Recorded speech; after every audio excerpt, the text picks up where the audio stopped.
Alright guys, potentially the last battle between Krabbling and Void, because Void has match points and he's bringing the new Beastmen with TAUROX, the brass bow, as you can see there already, and some of the new chariots and manticores which became available as well. And Krabbling is bringing a build I saw before. 5 Savage Orc Biggins, that's a lot. With some of his own Orc Boar chariots, also buff dispatch. Potentially a bit over buffed, but we'll have to see. And the Goblin Great Shaman on the Spider. Goblin Big Boss. And the 8-peak Loonies. And of course the Skirmish Calf, which got a little nerfed dispatch. A bit more expensive these days.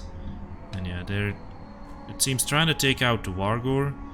The Bray Shaman of the Wild, I believe he's on a chariot, and that makes him a pretty big target for these vindictive glares. So Void is going to have to be very careful for that, because he doesn't have a backup caster. So if he loses this Bray Shaman, all of his magic is gone. And Lore of the Wild is pretty powerful these days, so losing your caster could be a big problem. Yeah, there's another shot. I think that was even an overcast. Vindictive Glare, it got changed, but it's still very strong. Okay, Devolve goes down, reducing the speed of this Goblin Great Shaman and his melee attack. And the Wargore and TAUROX just die for him, but they dove straight into a Savage Orc Biggin, and there's a big boss there as well for the debuff, so that may be a little bit overzealous by them. Because of course they are putting some damage on this Goblin Great Shaman, but Goblin Great Shaman can take quite a bit of damage as well. And TAUROX, he has sort of his own version of the Lucky Banner, called the Brass Body. Not sure how he activates that, because you would think that's just a constant thing, because he's made of brass, but whatever. Let's not think about it too much. It's giving him a lot of damage resistance, that's what really matters here. And if you look at the stats, 63, 71, yeah, he's very tough to kill at this point. It would be an absolute nightmare if he had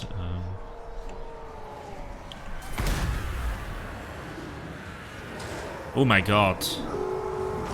Yeah, I just lost my trail of thought there, because this Goblin Great Shaman all of a sudden just got destroyed by the Bray Shaman? TAUROX was there as well, but is this chariot collision coming into play, killing this Goblin Great Shaman, because his health dropped faster than, well, anything I've seen in a long time. And it really reminds me of when chariots were just completely destroying everything back in Warhammer 1. But yeah, there were some Razor Gore charging in as well, and I think they got us around and they started dealing with that Lord very effectively.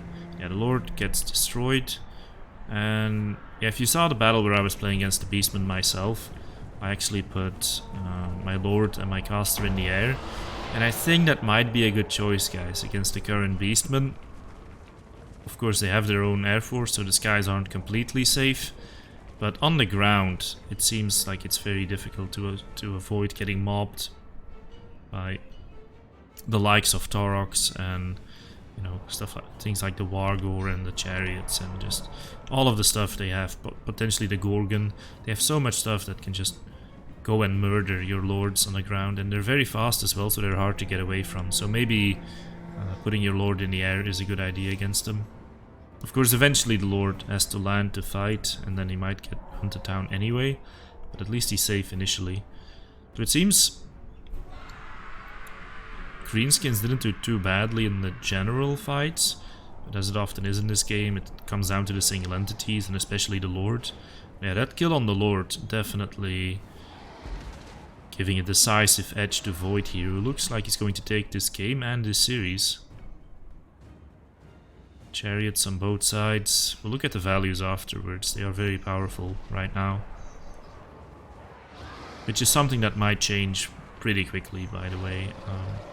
I think they realize, CA that is, realize they kind of overtuned the chariots, and will fix them in a post-release patch, but I can't say for sure how they're gonna do it, or if they're gonna do it, but I think they are going to do it.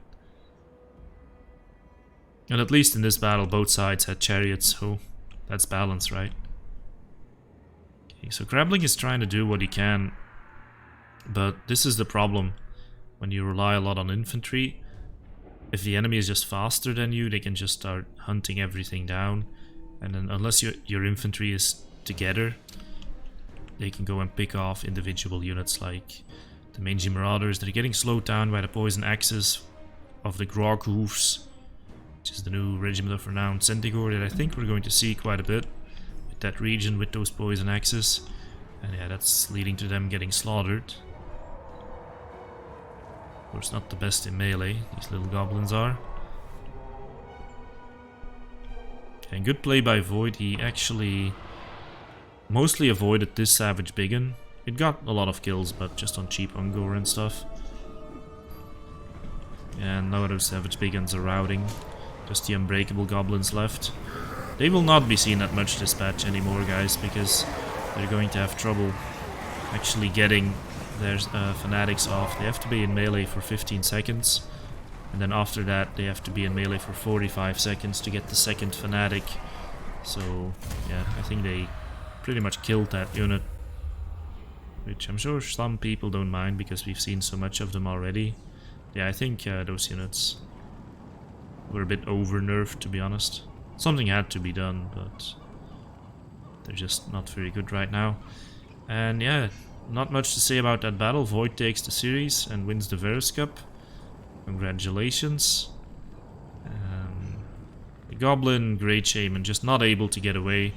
Should have maybe had more support nearby, but it was difficult because Void, as you can see, had the bigger and more mobile army, and there was just a lot of stuff that could kill the Shaman on the chariot.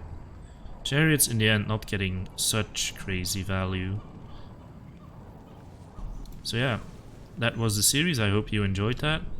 Thanks for watching. Do like and subscribe if you want more similar content, and I'll see you in the next video.